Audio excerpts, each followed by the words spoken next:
Okay, let's go again. So, while we're waiting again, watch the title play again.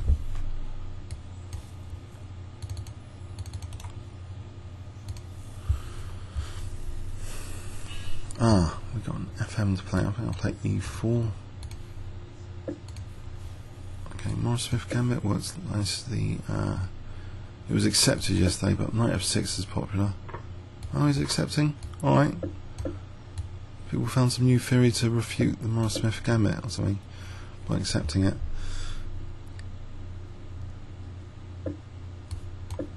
Okay, I like this sort of position already.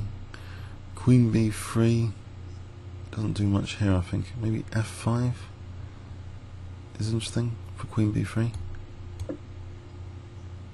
Because I'll be on F7 and B7.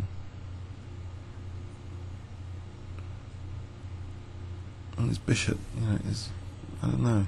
I think I've had this before, this kind of position. I didn't play for Queen B3, but I think it's very interesting that the bishop leaving C8 is, okay, potentially a problem. Okay, do I leave it? I'll leave it one more move. Is he going to take?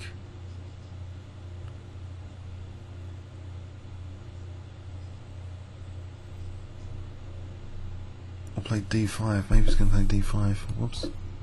Check. Is that annoying? He's deprived me of Queen B3 though. But Queen B3, there was always Queen B6 anyway. Okay.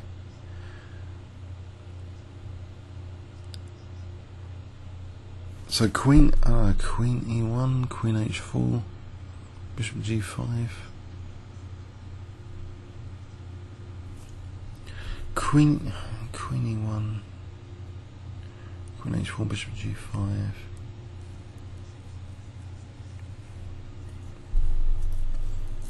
Let's see, Queen E1, Queen H4, Bishop G5. I can't think of anything else because okay. Oh, he's castled this side. Okay, okay. I think I will take here. So Queen E1 would support Bishop E3 anyway. I think if Bishop F3 G takes is worth considering just to reinforce E4. It's gone like that. Have I just taken knight G5?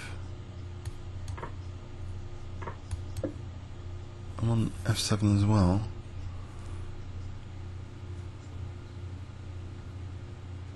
What does he do about knight F7?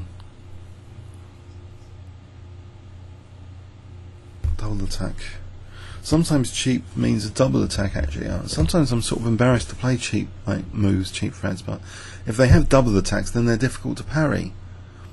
So that adds to their credibility.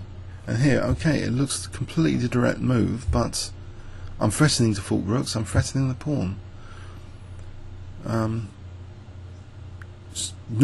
Often that would be parryable, but here, knight F7, knight D6. Why not? Double attack. Bishop F4 to follow.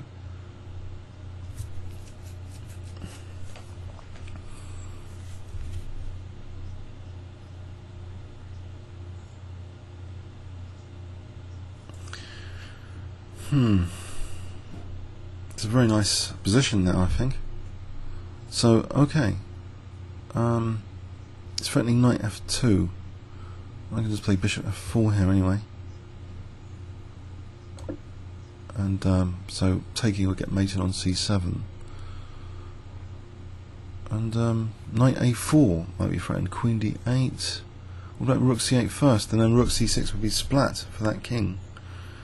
If I got to play Rook C1, Knight A4, Rook C6, end of the game. But he plays, say he plays E5, there's Knight D5. That looks pretty tasty as well. Queen D8. Queen D8, there's no queen sack or anything, there's no forcing move there. Queen B8. Knight takes check, that's nonsense. Okay. So he's got a Queen D8 resource. Bishop G3.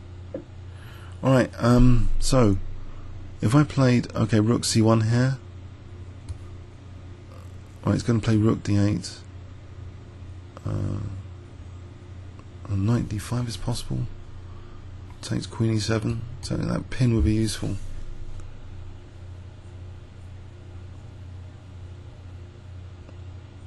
Knight d5, rook d6, knight b6. I'll take on d6 will be winning the exchange. So I think knight d5 wins the exchange, pins that knight. So if rook d6, knight takes b6 check. So I lose a knight, but I get that rook after. Knight d5 then. What's wrong with knight d5? Okay. Rook d6, knight takes b6 check, and I take the rook after. I think if he takes, then queen takes e7. I can't see anything wrong with it.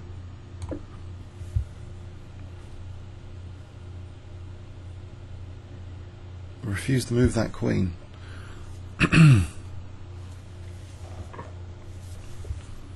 Okay.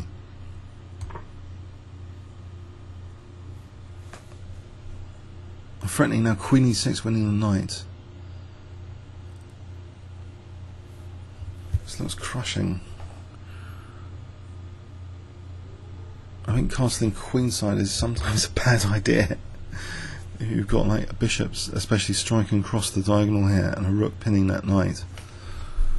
It looks terrible. Knight f2 still failing, I just take and then queen c7 mate. D takes, I just play check and win the knight. It just looks hopeless, this position. Now check rook d8 or queen d8. That's queen d8. Rook c6 doesn't do anything there. Queen f8, queen e8 doesn't matter. Ed, queen c8 is not needed. I think just driving the queen back and then just being the exchange up is fine. Because if rook d8, queen e6. So just being the exchange up. It should be okay. Take this guy. Play h3, evict this knight.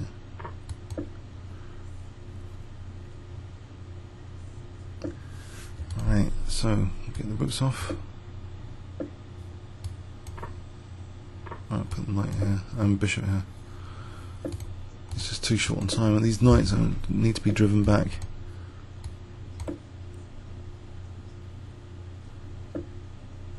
G4 check here, looks pretty good. Okay, bishop c3 will get another knight off.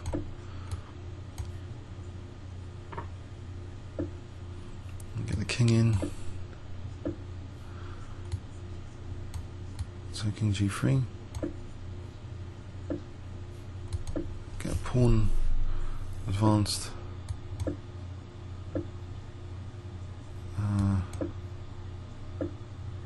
Right. Now I'll play for rook f7 or h6 first, I think. Okay, he's on that a3. I could just play rook a1. Then try and improve the position of the king. I'll do that first. So h6 or g6. G6.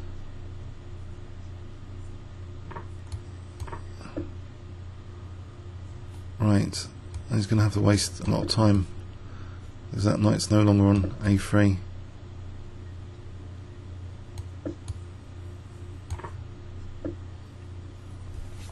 That was a check for g7. Okay, cool. Yeah, love this position.